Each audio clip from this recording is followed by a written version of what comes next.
will tell you, ladies and gentlemen, that even what is good and what you think of as good is in the service of European domination. I told you a week or so ago, it is not enough to be good. It is not enough to follow the law. You must ask, in what way does this good serve you as against me? And I have told you before that the law is nothing but one group making a rule to protect its interests against another group. That's all it is. And the capacity of one group then to enforce that rule. And therefore, in obeying the laws of other people, you are not being good. You are just supporting your own domination.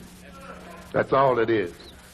And so you cannot brag about being law-abiding and good when the laws have been made by your enemies and the good has been defined by your oppressors.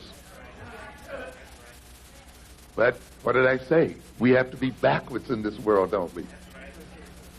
We have to feel good. We have to feel good when we are destroying ourselves, and feel bad when we're advancing our interests.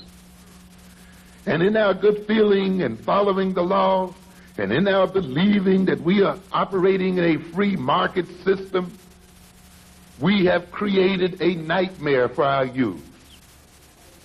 And we talk so much about our youth until we forget that the youths did not make this world they are in. This world that our youth inhabit today was made by us and made by adults. If we gave them a different world to live in, they would behave differently.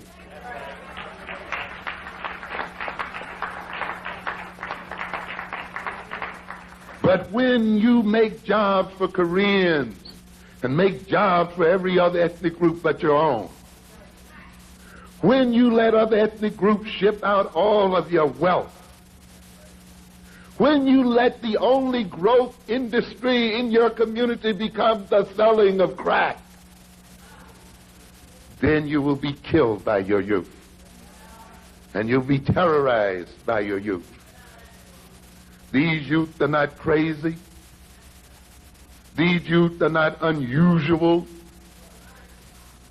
They're responding to economic imperatives. When you let then another people take every industry and every job, the youth become very creative.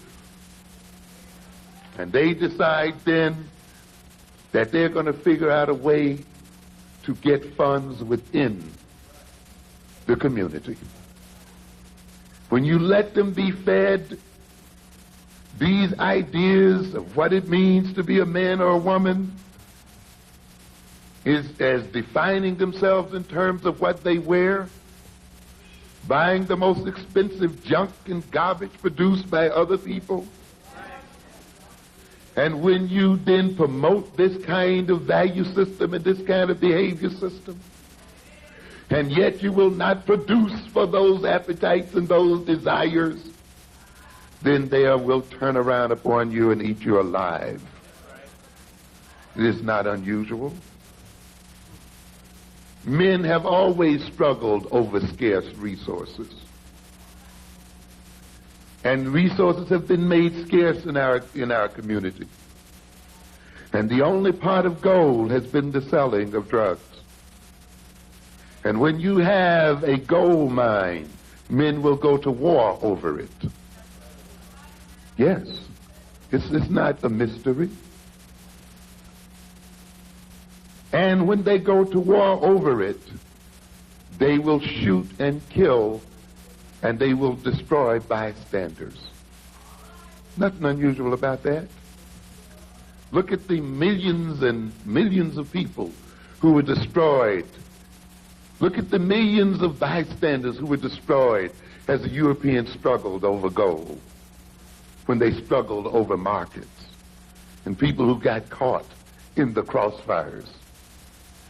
Yet, you see, if we forget the history of these people, we will be too quick to condemn our youth and forget the role that we play in the life that they lead.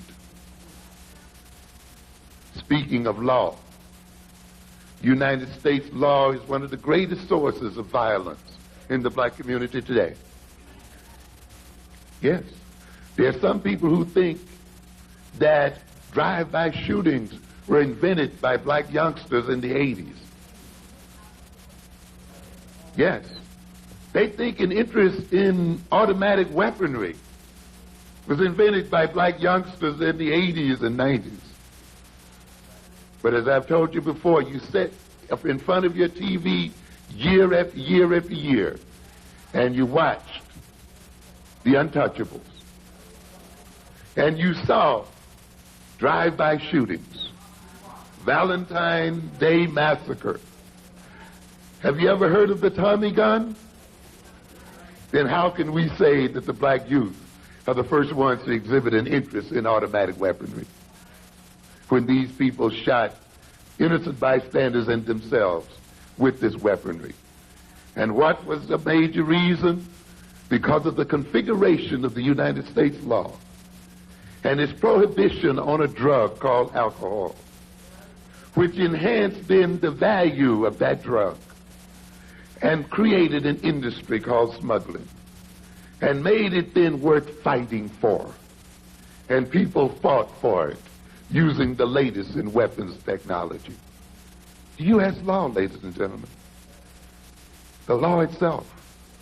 And we can follow, if we had time, many other laws that are responsible for creating the black community that we talk about here today. Yes. And on top of looking at the law, you have to look at ecology and how the very structure and physical dynamics of the African American community, with this isolation from the rest of the American system, creates a crucible so that our youth fire at each other and kill each other. Yet we know that there are many more white drug addicts than there are blacks. And we know that there are many more white drug addicts who buy the products from our youth. But because they live in an ecological situation called the suburbs, and because the law is configured in such a way that if a black man stood in the midst of these neighborhoods, he would be immediately dispatched. We have a law enforcement system then that literally herds our young men into a confined space we call the ghettos. And they fight and fire at each other and terrorize our community. And yet we damn these youngsters without looking at how the whole organization of the country is set up to destroy them and us together. And there is a parallel situation, ladies and gentlemen, in the world. A world organized according to European rules and laws and trade agreements, such that, again, the African nations spend too much time fighting each other, are locked and isolated out of the world economy. And yet, again, we want to look at the so-called minds of Africans as the source of their problem, when the major source of their problem, of course, is white supremacy. You are not going to solve any problem by being what you want to be as long as you leave Europeans in control of this world. It is not possible.